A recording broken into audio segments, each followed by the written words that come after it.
Amen? Amen. So karon ongoing formation in this Jubilee year of hope. Ang tema nga itong pag-iskutan karong bulan na is pulong na patience. Atong tugion ug hisgutan kining pulong na patience alang sa inyong ongoing formation. Unsa man ang patience? What is patience? Pasensya. Oh, you're Bisaya, no? Pasensya. Ay, actually, hindi na siya Bisaya, no? Espanyol na siya mapinulungan, pasensya. Ang Bisaya kung na pinulungan, sama na siya kung tumarong sa Pailo. Pailo. Indok tayo, no? Pailo. Indok tayo pagkinawa. Sige, maglibili mo sa ta. Kung sa may inyong nasabtan, sa may patience alam ninyo, sa may belief o value ninyo sa inyong inabuhi o pinagsawa. Sige, kung sa may belief ninyo, isa lang kapulong, no? Kung sa may patience diha sa inyong inabuhi, kung sa may belief ninyo, diha sa inyong inabuhi, kaya nining panahon nato karon, gamay na lay naghatag o bilin. Nining patience. Di lalim sa magpailo. Kana, no? Di magpailo, no? Ilo, no? Salamat kayo, no? Patience is not easy. Yeah. Okay? Usa pa? Yes? Ha? Ang pailog is sacrifice. Sacrifice. Ang patience is sacrifice. Wow. Not easy. It is a sacrifice. Kung saan pag yun? Head on. Nangyayap, no? Una, easy.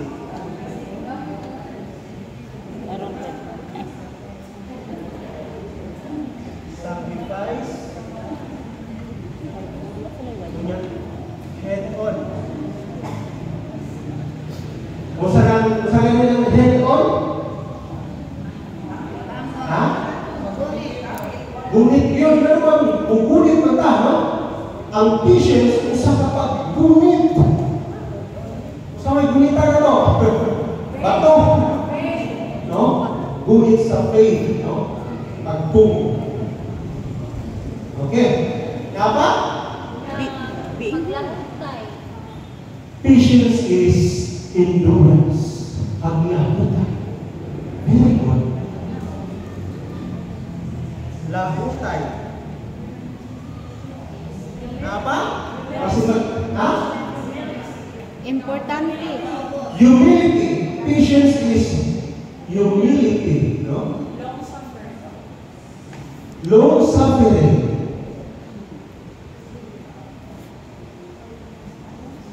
Okay. So, naana mo rin no? And being holy. Kaya, yung sama ninyo pag-handle. But before we will continue to this topic, I would like you to go back on the idea of formation first. Kung saan yung formation? Gusto na kong nabalik kung saan na yung idea of formation before we will continue on discussing the virtue of patience. Kung saan yung formation, no? Kung saan may tuyong ini diha sa atong kinabuhi. Formation. Ha? Pag-umol, no? Pag-umol sa usa. Ha?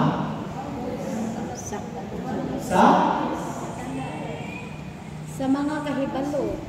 Pag-umol sa mga kahibalo nga, unsa man? Espirituhan ng Lord. Oh.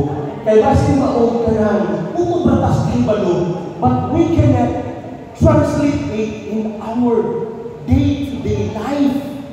Yes. Puno kayo tas kahibalo, Pero wala di ay. pero di na itong ma-apply sa atong adlaw-adlaw na pag kinabuhi. O na nga, tanaw na ito sa information. No? So, wahi. Kaya kung hindi information, tutog lang sa kahibalo para mapuno ka kahibalo. But it's not easy to translate it in action. It's useless. Okay? Ang permission kung char-char natin siya, kapoy kami siya, kapoy maminaw, kapoy kung mag-istorya, kung wala naman kami siya ipikto o pili sa itong adlaw-adlaw na pagpuyok sa kinabuhi. Okay? Ate, edit. Buhangin po water. Sige, salamat. Nakaiwan mo nung sa may magtuhan ako ni anak, nakatapon ako. Ganun ito ang mentalidad sa kinabuhi karon sa kalibutan. That everything must be for my own good.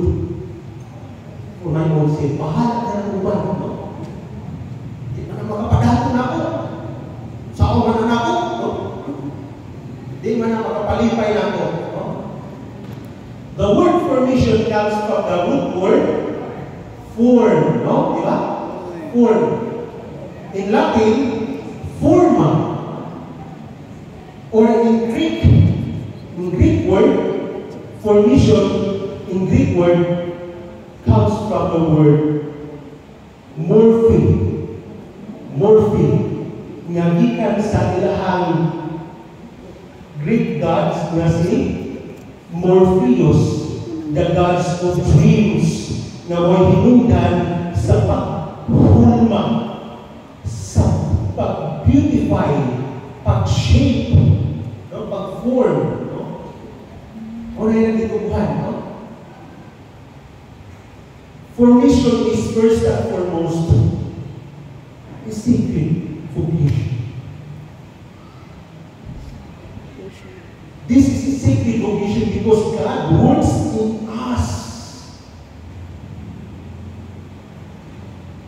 Every day, matang adlaw, ang Diyos nagbuhat din ka nato, nagpupul sa akong pagkalimon, aron magtumang kayo ilang pangandoy o ang plano, let us make man in our own image and likeness.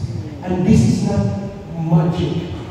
This is a process of creating. Formation is a process of learning and growing into the image and likeness of God. Okay? So, atong pranamaon na ang idea sa formation is not just to have knowledge, but to form ourselves into the image and likeness of God. And God Himself works for it with us. Now, tungkol kay ang formation, trabaho na sa Diyos, o gitawag kita to cooperate and participate in His creation. We are called co-creator, co-formator of ourselves. Kaya ang Diyos di siya magpupos. Bisa kung saan niya hulmag-gugong Diyos sa tao, ang iyang gusto na mahitagong sa tao. Amen? Bisan pa kung sa kanino, ang mga kaibalo, bisan pa hala, ikaw ang kinabrightan sa tibuong kalimutan. Pero kung ang imong bakasan, sukwahin sa imong kahibalo, mugubak ini sa imong pagkatao. Na, gibutan sa Diyos na mahitabo ngayon. Diha.